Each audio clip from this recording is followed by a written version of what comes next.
नवरंगपुर, पहाड़ों के बीच बसा एक छोटा सा गांव, अपनी शांति और प्राकृतिक सुंदरता के लिए मशहूर था। लेकिन इस गांव का एक हिस्सा ऐसा था जो रहस्यमयी और डरावना माना जाता था। यह वह जगह थी जहां सायरा का टूटा-फूटा घर खड़ा था।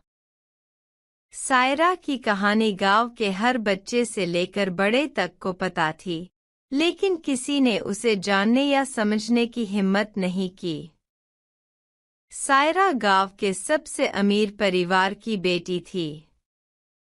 उसकी खूबसूरती और मुस्कान की चर्चा पूरे इलाके में थी। लेकिन वह हमेशा अपने घर के अंदर रहती थी, क्योंकि गांव वाले उससे जलते थे।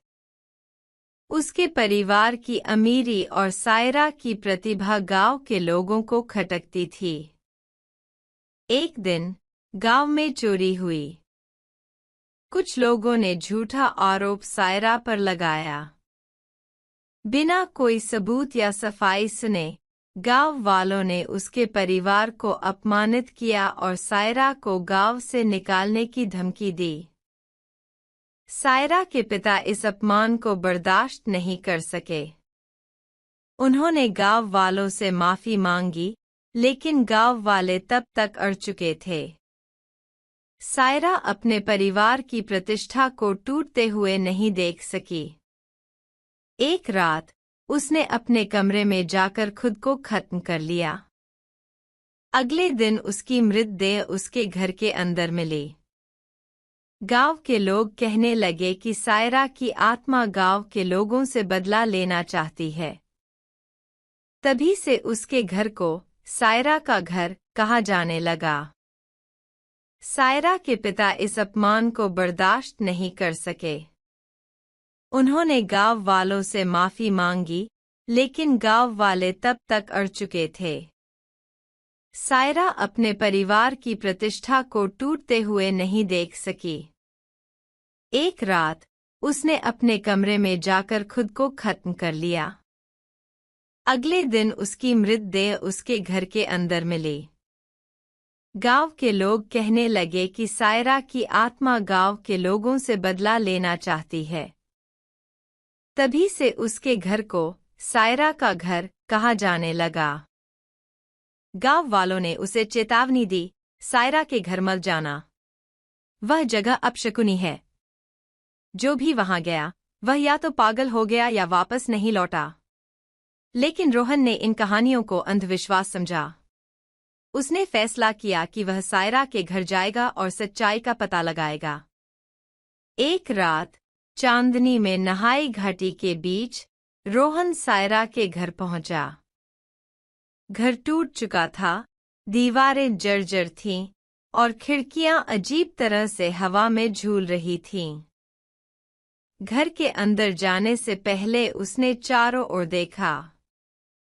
उसकी टॉर्च की रोशनी ने घर के कोनों को रोशन किया, लेकिन वहां का सन्नाटा डरावना था। जैसे ही वह अंदर गया, उसे एक ठंडी हवा का झोंका महसूस हुआ।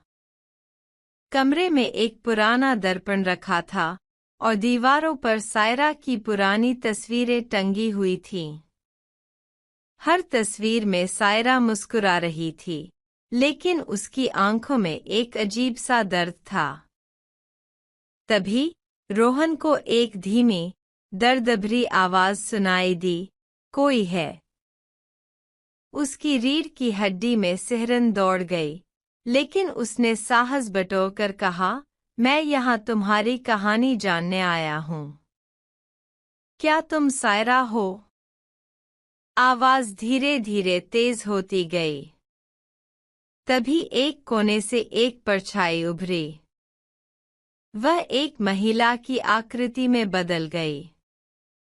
यह सायरा थी। उसने सफेद साड़ी पहन रखी थी और उसकी आंखों से आंसू बह रहे थे। सायरा ने रोहन से पूछा, तुम यहाँ क्यों आए हो? लोग मुझे भूल चुके हैं। मेरी कहानी सुनने वाला अब कोई नहीं बचा। रोहन ने कहा, मैं तुम्हारी सच्चाई जानना चाहता हूँ। मैं चाहता हूँ कि तुम्हारी कहानी को दुनिया के सामने लाया जाए ताकि तुम्हारी आत्मा को शांति मिले। सायरा ने अपनी कहानी बताई। उसने कहा, मेरा दोष सिर्फ इतना था कि मैं एक अमीर परिवार से थी। मेरे अपने लोगों ने मुझ पर चोरी का झूठा आरोप लगाया। मुझे और मेरे परिवार को बेइज्जती का सामना करना पड़ा। मैं इस अपमान को सहन नहीं कर सकी और अपनी जान ले ली। लेकिन मेरी आत्मा इस अन्याय के कारण यहाँ फंसी हुई है। सायरा ने रोहन से मदद मांगी। उसने कहा, अगर तुम गांव वालों को मेरी सच्चाई बता सको और मेरा नाम साफ कर सको तो मैं मुक्त हो जाऊंगी। अगले दिन रोहन गांव के चौपाल में पहुंचा। उसने गांव वालों को सायरा की आत्मा से हुई अपनी बातचीत के बारे में बताया।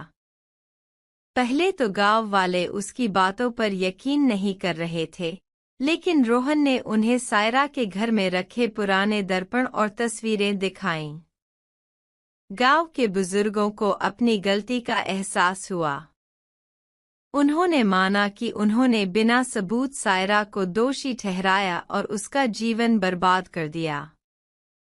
गांव वालों ने मिलकर सायरा के घर के पास एक स्मारक बनाया और उसकी आत्मा की शांति के लिए प्रार्थना की। उस रात रोहन ने देखा कि सायरा की परछाई चांदनी में झील की ओर चली गई। उसकी आंखों में अब दर्द की जगह शांति थी। उसने रोहन को धन्यवाद कहा और हमेशा के लिए गायब हो गई। सायरा का घर अब नफरत और डर का प्रतीक नहीं रहा। वह गांव वालों के लिए एक सीख बन गया कि किसी के साथ अन्याय करने से पूरा समाज प्रभावित होता है।